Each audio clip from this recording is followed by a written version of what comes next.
Հակոբյան անցած շաբաթ արտգործնախարարը հայտարարեց, որ բանակցային գործընթացում հնարավոր է լինեն լավ նորություններ, թեև ասած առաջընթաց դեռ չկա, բայց ինչ որ դրական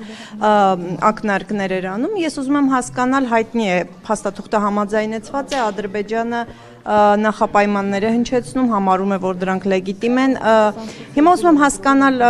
ինչի շուրջ է խոսակցությունը, Տիկին Հակոբյան, այդ նախապայմանների շուրջ Հայաստանը արդյոք փորձում է Ադրբեջանին համոզել, փաստարկներ ներկայացնել, որ դրանք ժամանակի ընթացքում կատարվող նախապայմաններ են եւ դա է նաեւ արտգործնախարարի լավատեսության հիմքում։ Մենք երկու նախապայմանների հետ էլ կապված մեր դիրքորոշումը հայտնել ենք։ Ինչ վերաբերում է ԵՀԿ Մինսկի խմբի լուծարմանը, ապա վարչապետը նաև հայտարարել է, որ պատրաստ է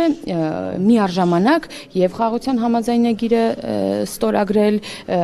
եւ Մինսկի խմբի լուծարման փաստաթուղթը եւ բազմաթիվ են հիմնավորումները, թե ինչու։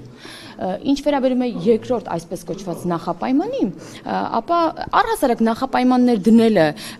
եւ դրանք չներառելը փաստաթղթում սա արդեն խնդիր է, հա։ Եթե կային պայմաններ, որոնք պետք են խաղաղության համաձայնագիր ունենալու համար, դրանք պետք է ներառված լինեին փաստաթղթում, բայց դուք տեսաք, որ դուք գիտեք, չեք տեսել, բայց ես վստահեցնում եմ, որ նման նախապայման, նման դրույթներ չկան խաղաղության համաձայնագրում, ինչպես նաեւ չկա այդ ընդդիմության, այսպես ասած, ժամանակին, հա, գորգորոսները մասին, որ հեսա ճանապարհ են տալու, միջանցք են տալու եւ այլն։ Ինչ վերաբերում է սահմանադրական փոփոխություններին, սրա մասին մենք եւս շատ երկար սրա մասին խոսել ենք, եթե ցանկանաք նորից կխոսեմ, բայց կփոխվի չէ, որ սահմանադրական փոփոխությունները, սրանք մեր օրակարգային հարցերն են եղել դեռևս հեղափոխությունից անմիջապես հետո եւ մինչ Ադրբեջանի կողմից կլինեին նման խոսակցություններ, վարչապետն արդեն իսկ հենց հանրային եթերում դրա մասին հայտարարել էր, բացի դա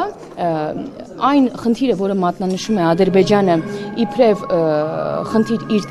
հավակնություն իր տարածքների հանդեպ, սրա հետ կապված եւս բազմաթիվ պարզաբանումներ կան, այդ թվում մեր սահմանադրական դատարանի սեպտեմբերի 26-ի որոշումը։